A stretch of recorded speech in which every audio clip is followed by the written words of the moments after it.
इस वीडियो को देखिए।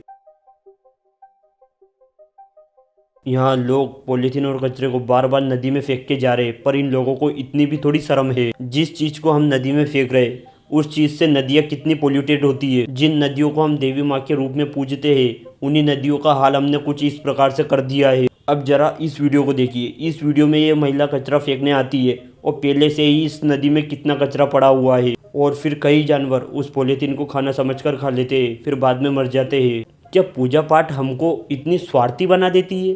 क्योंकि जिस चीज़ को हम पूजते हैं उसी चीज़ में हम कचरा फिर वापस डंप करके आ जाते हैं। अब ये हाल पूरे देश में है, क्योंकि जिन गणपति बप्पा को हम लाते हैं उन्हीं गणपति बप्पा को फिर हम बाद में कुछ इस तरीके से फेंक देते हैं। वही गंदगी, वही हालात, फिर वही कचरा जाकर पानी में ऑक्सीजन को कम कर देता है, जिसके बाद कागज, फूल और कचरा जिनको हम नदियों में फेंकते हैं। इतना ही नहीं, जबकि हम अब इन्हीं भाई साहब को पता है कि जिस तरीके से हम कचरा फेंक रहे हैं उसी तरीके से हम कभी भी हमारी नदियों को साफ नहीं रख सकते। अब जैसे इनके माँ बाप सिखाएंगे वैसे ही बच्चे भी सीखेंगे, और फिर जो इंसान कचरा फेंक रहा है उसको ही देखकर फिर आने वाली पीढ़ियाँ भी कचरा फेंकेगी नदियों में, जिसकी वजह से नदियाँ और भी ज़्यादा पोल्यूटेड होगी। जैसे कि इन अंकल को ही देख लो, बेफिक्र होके कचरा फेंक रहे हैं नदियों में, फिर बोलते हैं कि भाई सरकार कचरा कम नहीं कर रही। अब इन्हीं नदियों में आप जानबूझकर कचरा डाल रहे हो, फिर बाद में सरकार को बोल रहे हो कि भाई सरकार इन चीज़ों को साफ नहीं करती क्योंकि कचरा आप फेंकते हो, और फिर बोलते हो सरकार से, तो सरकार थोड़ी इसमें कुछ कर सकती। जब तक हम इस देहाती सोच को नहीं बदलेंगे तब तक हमारी नदियाँ नहीं बदलेगी। यहाँ तक कि लोगों ने हमारे देश के झंडे को भी नहीं छोड़ा, क्योंकि जिस भारत माँ को हम 26 जनवरी और 15 अगस्त को सेलिब्रेट करते हैं उसी भारत माँ के फ्लैग को लोग कचरे के ढेर में फेंक गए। तो मैं उन लोगों से पूछना चाहता हूँ, क्या आज भी हमारे इंडिया में कचरे की प्रॉब्लम इतनी बड़ी है क्या कि हम उसको सोल्व ही नहीं कर सकते? तो इसका जवाब है यस, क्योंकि इस डस्टबिन को देखिए। यहाँ लोग सामने डस्टबिन होते हुए भी कचरे को बाहर डाल रहे हैं, क्योंकि लोगों को जल्दी इतनी है। मतलब हमारे देश के लोग इतना नहीं समझ सकते कि ये डस्टबिन किसी ने हमको कचरा डालने के लिए दिया है, फिर भी हम उस कचरे को उस डस्टबिन से बाहर डाल रहे हैं। तो वो इसलिए क्योंकि हमारे देश के लोगों में एक कॉमन सी चीज़ नहीं है, वो है सिविक सेंस। क्योंकि लोगों में घमंड है कि जिसको कचरा साफ करना होगा वो साला 100 बार का कचरा साफ करके जाएगा। अब इतना ही नहीं, इस वीडियो को देख लो। अब यहाँ ये रेलवे के एम्प्लॉइज़ भाई कचरा बाहर फेंक रहे हैं डिब्बे में से। अब जहाँ रेलवे के एम्प्लॉइज ही कचरे को डिब्बे से बाहर फेंक रहे हैं, वही हम लोगों से क्या ही उम्मीद लगाएंगे। जहाँ एक ट्रेन का एम्प्लॉइज कचरे को बाहर फेंक रहा है, वही हमारे देश में कचरे को फेंकना इतना नॉर्मलाइज कर दिया गया है। हमारे इंडिया में कचरा लोग कहीं पर भी फेंक देते हैं, जैसे कि इस वीडियो को देख लो। ये फॉरेनर जो हमने वाटरफॉल में कचरा किया है उस कचरे को ये फॉरेनर उठा रहा है। मतलब ये वाटरफॉल इंडिया में ही है, पर बाहर के लोगों को हमसे ज़्यादा टेंशन है हमारे देश को साफ रखने में। विश्व गुरु बनना हमको है, पर रोड पे से आज तक कचरा नहीं उठाएंगे, जभी तो इंडिया विश्व गुरु बनेगा। मतलब लोग सरकार से एक्सपेक्टेशन करते हैं कि सरकार रोड का कचरा हटाएगी, पर लोग ये नहीं समझ पाते कि सरकार ही हमारे देश को विश्व गुरु नहीं बना सकती। हम सब लोगों को आगे आना पड़ेगा, जब ही हम में एक बेहतर सिविक सेंस डेवलप होगा, जब जाकर हमारे देश की सड़कों पे से कचरा कम होगा।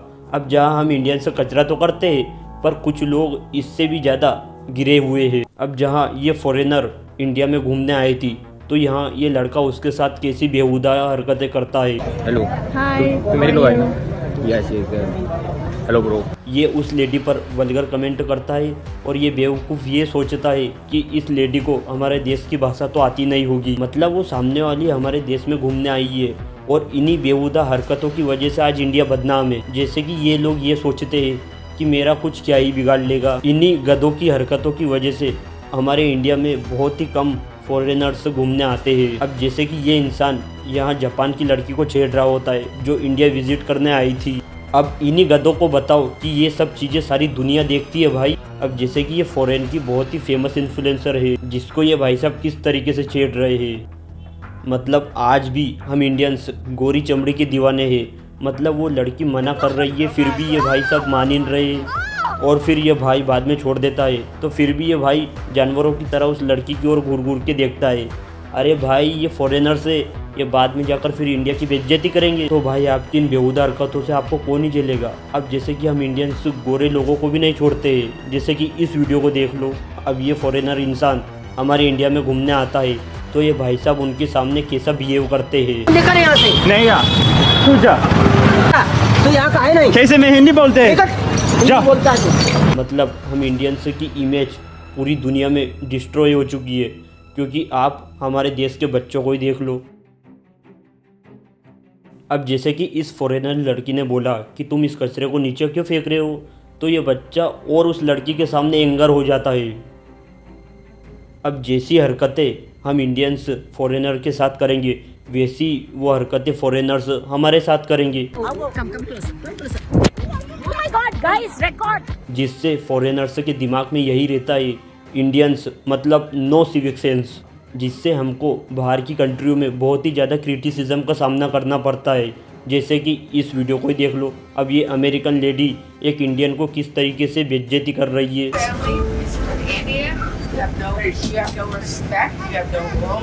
अब आपको ऐसी वीडियोस बहुत ही ज़्यादा मिल जाएंगी इंटरनेट पर, जिसमें हम इंडियन से कितना क्रिटिसिज्म सहते हैं। अब आप सोच रहे होंगे कि ये लोग हमारे खिलाफ इतना जहर क्यों उगलते हैं, तो इसकी वजह भी हम ही लोग हैं। बहुत सारे लोग ऐसे हैं जो कोई भी फॉरेनर को छेड़ देता है, कोई भी बदतमीजी से बात कर रहा है। अब जैसे कि इस फॉरेनर के वीडियो को ही देख लो, जहाँ एक इंडियन मैन कैसे एक लड़की से बात कर रहा है। 150 रुपये मिल रही है आप सबको। ये 150 रुपये में, ये 150 की, ये 200 की, ये 500 रुपये की है, ये 300 रुपये की है। फिर वही फॉरेनर बाद में जाके उनके देश में हमको बदनाम करते हैं, और इससे हम इंडियंस को कोई फर्क ही नहीं पड़ रहा है। That's disrespect. You don't take nobody picture. Disrespect. You don't take no. भाई सामने वाला उसके देश को छोड़कर अपने देश में घूमने आया है, तो कम से कम उसका इतना तो हक बनता है कि आप उसको रिस्पेक्ट दे सको, या रिस्पेक्ट नहीं दे सको तो आप कम से कम उसको अनकंफर्टेबल फील तो नहीं करा सकते ना। और सामने वाला आपके देश को सही तरीके से कब देखेगा, जब उसको अच्छी फैसिलिटीज़ रिस्पेक्ट मिली होगी, तो वो सामने वाले लोगों को बताएगा कि इंडिया भी एक बहुत ही अच्छी कंट्री है घूमने के लिए। पर अगर जो हम ऐसी बेहुदा हरकतें करेंगे तो कल से हमारे देश में कौन ही घूमने आ रहा है। और आप इस बात को कहीं ना कहीं नज़रअंदाज नहीं कर सकते, क्योंकि हमारे देश की जीडीपी में टूरिज़्म का बहुत ही ज़्यादा सपोर्ट रहता है। फिर भी लोग ऐसी बेहुदा हरकतों से बाज नहीं आते। पर फिर भी दूसरे देश की लेडी हमारे देश में घूमने आई तो उसको घूर घूर के देखने लग जाते हैं। अरे भाई, वो सामने वाली लेडी आपको जानती नहीं, आपको देखा नहीं, फिर भी आप उसके पीछे पड़ते हो। अब इसका एक बहुत ही खतरनाक इम्पैक्ट पड़ता है सोशल मीडिया से। अब जैसे लोग कंटेंट कंज्यूम करेंगे, वैसे ही लोग अपने घर और पब्लिक में बिहेवियर करेंगे, और इसी बिहेवियर की वजह से हमको रेप केसेस सुनने को मिलते हैं, और इससे हमारे इंडिया में बहुत ही ज़्यादा इम्पैक्ट होता है ग्लोबल कंट्रीज़ में। अब ये चीज़ें आपको आज ज़रूर समझ में नहीं आ रही, पर ये चीज़ें एक दिन आपके सामने ज़रूर आएगी, फिर बाद में आपको पछतावा होगा। इसलिए सॉल्यूशन यही है कि हम इंडियंस को हमें सिविक सेंस डेवलप करना होगा, जब जाकर सिविक सेंस आएगा। क्योंकि सिविक सेंस एक ऐसी प्रॉब्लम है जिसको हमको स्कूल में कभी नहीं पढ़ाया जाता, क्योंकि सिविक सेंस को एक इंसान अपने खुद में ही डेवलप करता है, और इसी सिविक सेंस को हमको इम्प्रूव करना होगा, जब जाकर थोड़ी चीज़ें कुछ हद तक सही हो पाएगी। और इन्हीं चीज़ों को हमको सीरियसली लेना पड़ेगा, तब तक इंडिया में कुछ भी नहीं होने वाला सिविक सेंस को लेकर। लेकिन अभी भी हम इन सभी चीज़ों को सुधार सकते हैं।